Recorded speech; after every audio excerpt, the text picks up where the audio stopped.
ভূপেন বৰা হৈ থাকিবা।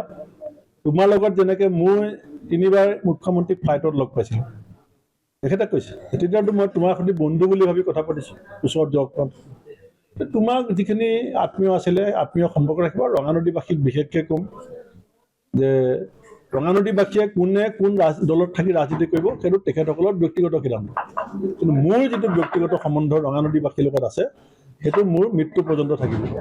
কালি যোগদানৰ পিছত ৰাতি আহি পেলাই ঘৰ পাইছোঁ আৰু আজি ৰাতিপুৱা 10 বজাৰ পৰা ৰাইজ এজন দুজনকৈ আহিছে। তাৰ ভিতৰত গৰিষ্ঠ সংখ্যক মানুহে পুৰণা মোৰ চিনাকি, দল যিয়ে নহওক, বিজেপি আহিছে, কংগ্ৰেছ আহিছে, দুইটা দলৰে মানুহ আহিছে, কিন্তু পুৰণা চিনাকি মানুহ। এতিয়া ইয়াত সাংগঠনিকভাৱে বিজেপি যথেষ্ট শক্তিশালী, কাৰণ পঞ্চায়ত ইলেকশ্যনৰ ৰিজাল্টো আপোনালোকে জানে, লোকসভা ইলেকশ্যনৰ ৰিজাল্টো আপোনালোকে জানে। মই APCC প্ৰেচিডেণ্ট থাকোঁতে এই সমষ্টিটোত আমি কেতিয়াও আগবাঢ়িব পৰা নাই। গতিকে ইয়াত বিজেপিৰ এটা শক্তিশালী সংগঠন আছেই।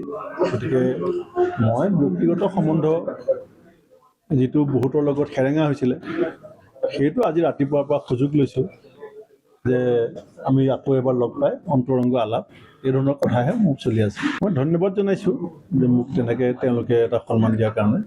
নিশ্চিতভাৱে মই আন্তৰিকতাৰে কৃতজ্ঞতা জনাইছোঁ। আনুষ্ঠানিকভাৱে মোক প্ৰাৰ্থী ক'ত দিব এনেকুৱা কথা মোক বিজেপি দলৰ পৰা নেতৃত্বই জনোৱা নাই, আৰু যেতিয়া দলে সিদ্ধান্ত ল'ব য'তেই লওক, মই ভাবোঁ যে এইটো এটা বহুত ডিচিপ্লিন দল, আৰু ডিচিপ্লিনত থকা দলটোৱে নেতৃত্বৰ সিদ্ধান্ত যেতিয়া আহিব তেতিয়া নিশ্চয় চিন্তা কৰিব।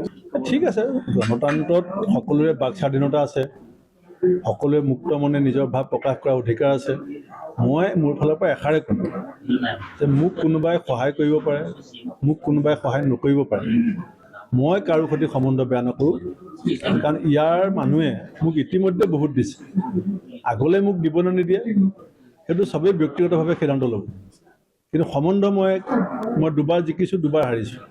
সম্বন্ধ মই বেয়া কৰা নাই, আৰু মই সম্বন্ধ বেয়া নকৰোঁ, আৰু সম্বন্ধ বেয়া কৰা এতিয়া মোৰ বয়সো নাই।